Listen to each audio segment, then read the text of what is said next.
तुमको गिनने में कोई इंटरेस्ट नहीं रखते। ये काम अमृतपुर के लोग करते हैं। इधर विधानसभा का कोई आदमी किसी के बाथरूम में ताक और झांक नहीं करता है। मैं लेकिन एक बात कहना चाहता हूं। मैं कहा भाई, मैंने कि शीतलपुर के बहुत से लोग जमींदार हुआ करते थे, आज कहां हैं वो लोग? तो मेरे बड़े भाई ने कहा कि जमींदार तो जब बसते जब उनकी जमीनें बसती। मैंने कही क्या उन्हें अपनी जमीनें बेच खाई? तो बड़े भाइयों का हमारे उत्तर क्या थे कि आज जमींदार मात्र एक ही है पूरे शीतलपुर में, उसका नाम है चंगू और मंगू, जो अमृतपुर से आके शीतलपुर में पिछले 10 सालों से उसने एक किला साम्राज्य खड़ा किया है, जिसकी पूरी हैसियत 3000 करोड़ से ऊपर की है आज की तारीख में साथियों, जिस पे कम से कम 6000 बीघा जमीन है, और जिसका अगर हम लोग इतिहास जानना चाहें तो 1978 में किसी उस आदमी के पास एक विषय जमीन नहीं थी। कहां से आई इतनी जमीन? कौन सी रोटी खुली? यहाँ की जनता को, अलीगंज की जनता को इस बात का जवाब लेना चाहिए। जो लोग आरोप लगाते हैं इस बात का कि साहब फलाने आदमी ने ये लूट कर ली, कि साहब हमने विकास किया, मैं विकास की बात करना चाहूंगा। बताइए आपने विकास कहां किया? पटिया फटा दीजिए, 100 मीटर सीसिया फटा दीजिए, तमाम सत्तापुर, भगवानपुर, नगला रंजीतपुर से लेके नगला परी तक की बात करूंगा, कुंजबुज से लेके नगला पिकेट तक की बात करना चाहूंगा, गड़िया सीलम नवादा से लेके पूरे मिर्जापुर तक की बात करना चाहूंगा। क्या 10 सालों में हमारे हिस्से में 100 गांव भी नहीं आते? आए ज्यादा से ज्यादा 17 या 18 गांव आए, और उनमें भी मात्र 100 मीटर सीसी करके और पटिया लगाने का काम किया गया। ये हमारे से लूट हुई, और लूट का विरोध हम लोग करना चाहते हैं। हमारी कोई आपसी रंजिश, वफादारी की बात करते हैं। उन्होंने कहा कि साहब एमएलसी साहब 2 वोट लेके चले गए। मैं ये बात इसलिए कहना चाहता हूं, आप लोगों ने मेरा साथ दिया है, और आप लोगों के सामने मैं पाक साफ होना चाहता हूं। मैं आपके और अपने बीच में कोई नकाब नहीं रखना चाहता। मेरे बड़े भाई मंजीत यादव जी खड़े हुए हैं यहाँ पे। मेरे बड़े भाई नीलू थे, उनकी 22 इसमें से जिला पंचायत सदस्य हुई थी। चुनाव की घोषणा हुई, मेरी घर पे सबसे पहले रामेश्वर जोगेंद्र सिंह पहुंचे थे। उस समय उन्होंने कहा कि हमको दोनों वोट चाहिए। हमने दोनों भाइयों को वहां पे बुलाया, बात हो गई, सहमति हो गई, बस एक बात बीच की आई कि 2 वोट आपको हम देंगे, आप प्रमुख इनको लड़ाइए।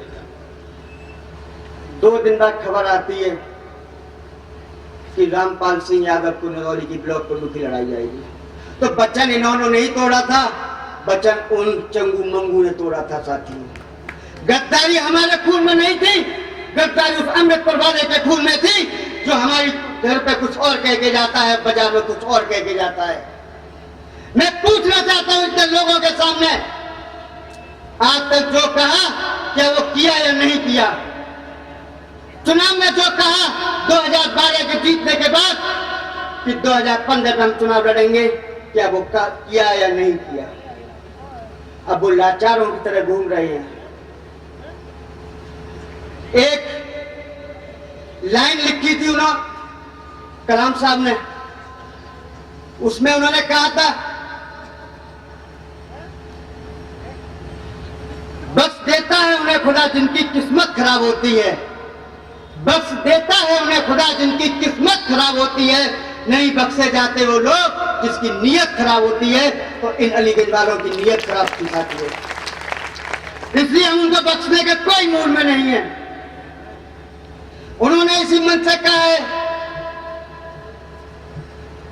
जो 2012 में गलती हुई वो एटा विधानसभा के लोग 2017 में गलती ना करें।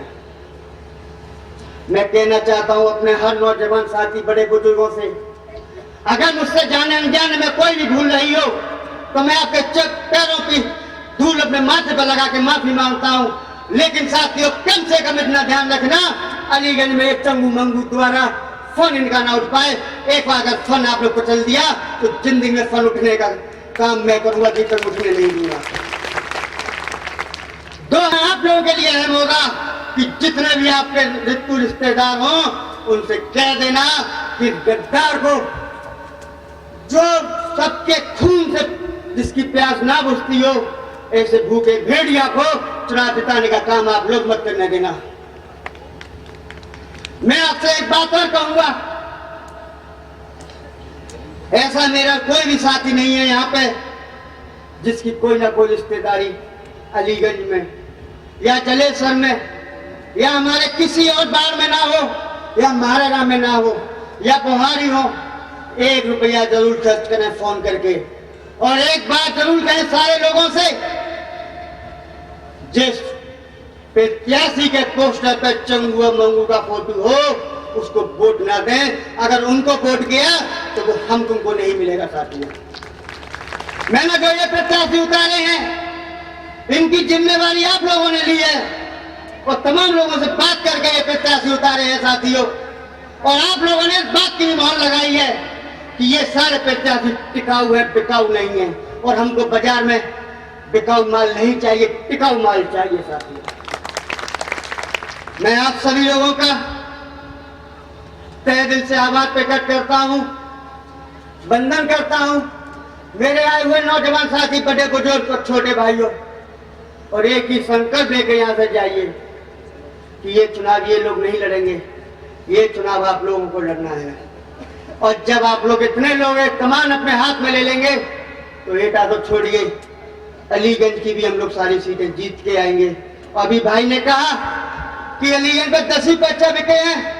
मैं आपको अवगत करा दूं, अलीगंज का कोई विवाद निर्विरोध नहीं जाएगा। चुनाव का परिणाम जनता तय करेगी। भले ही चुनाव का परिणाम कुछ भी हो, लेकिन एक भी बार निर्विरोध नहीं जाने देंगे साथियों। मैं आप सभी लोगों का आभार प्रकट करता हूं। इस प्रोग्राम में आए हुए मेरे जितने भी साथी लोग हैं, मंच पर बड़े बुजुर्ग, नौजवान साथी, सामने बड़े बुजुर्ग बैठे, एक बार इन सभी का तहे दिल से चरण वंदन करता हूं। और अपनी बात समाप्त करने से पहले मैं एक ही लाइन फिर कहना चाहता हूं, मेरा अंदाज जमाने को खलता है, मेरा अंदाज जमाने को खलता है, इसलिए मेरा चिराग हवाओं के खिलाफ भी जलता है। जय हिंद, जय भारत, जय हिंद।